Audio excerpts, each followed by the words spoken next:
Every single limit in sports history was set by someone who hadn't broken it yet.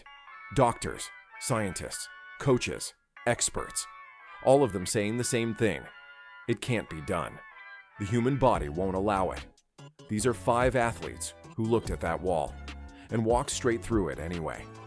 What separates these athletes from everyone else isn't talent. It isn't genetics. It's something much harder to measure.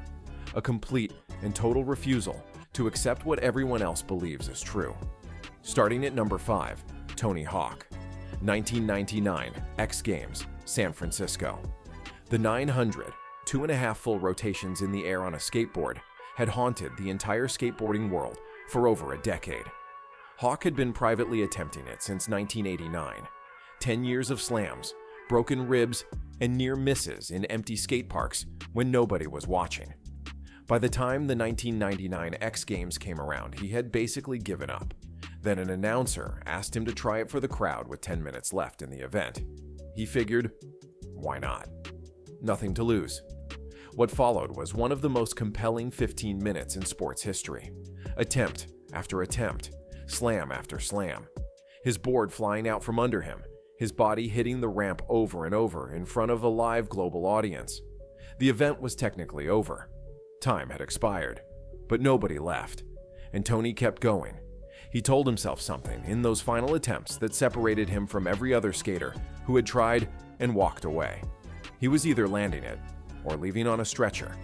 There was no third option. On his 12th attempt, past regulation, past the point where any rational person would have stopped, he landed it, and in that single moment, the 900 went from impossible myth to documented reality. After 1999, the others started landing it within years, then months. A 12-year-old did it in 2011. A random teenager tried it casually at a local skate park in 2012 just to see what happened. The trick didn't get easier. The belief about what was possible changed. Number 4. Roger Bannister. Oxford, England. May 6, 1954. For 75 years, no human being had run a mile in under 4 minutes. And it wasn't just a record nobody had broken. Doctors and scientists were unanimous. The human heart and lungs simply did not have the capacity for it.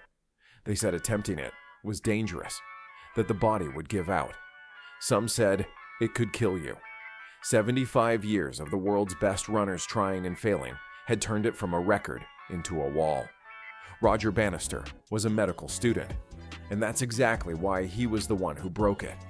While everyone else was training harder, trying to run faster, Bannister was in the library studying physiology, reading the same papers the experts used to declare it impossible, and finding the flaws in their conclusions. He didn't just believe they were wrong, he could prove it. On May 6, 1954, he ran the mile in 3 minutes 59.4 seconds. And here's where the psychology gets genuinely unreal. 46 days later, an Australian runner broke it too. Within a year, 3 more people had broken it. Within a decade, dozens had. The record today stands at 3 minutes 43 seconds. The barrier wasn't physical. It never was. It was entirely, completely psychological.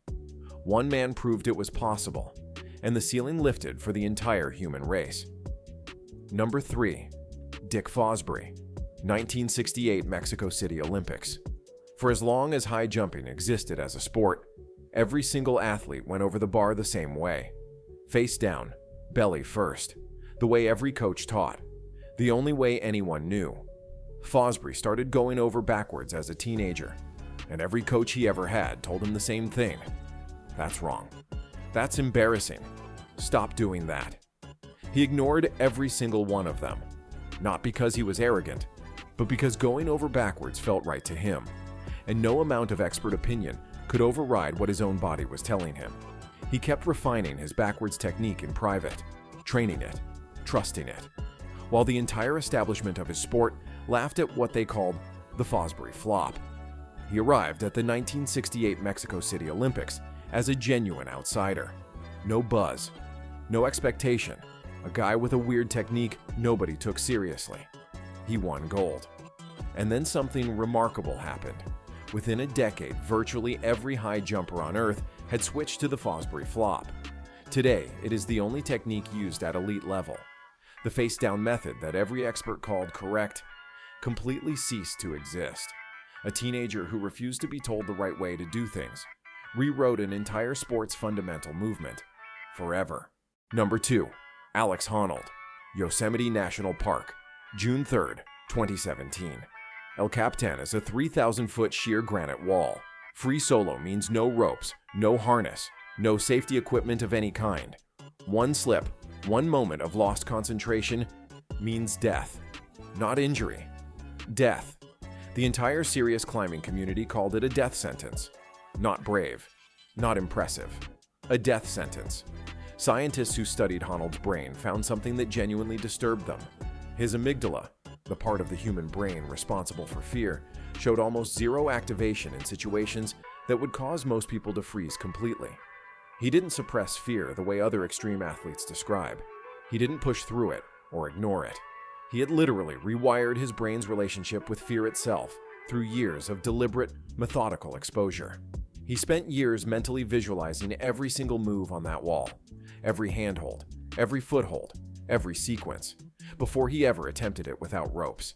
And on June 3, 2017, he climbed 3,000 feet of sheer granite with nothing between him and the ground in 3 hours, 56 minutes.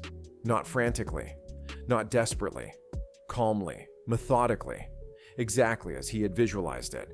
It has been called the greatest athletic achievement in human history.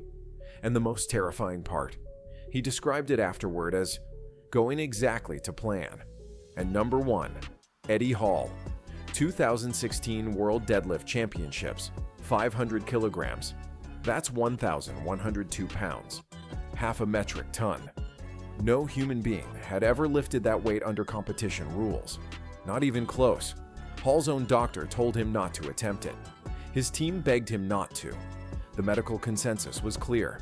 The pressure required to lift 500 kilograms could cause a catastrophic brain hemorrhage. He could die on the platform. Eddie Hall knew all of this, and he walked out and attempted it anyway. Not recklessly, not emotionally. With complete, cold, deliberate calm. He had made a calculated decision, in advance, rationally, with full information, that breaking this record was worth the risk of his life. When he completed the lift, the pressure in his head was so extreme that blood vessels burst simultaneously.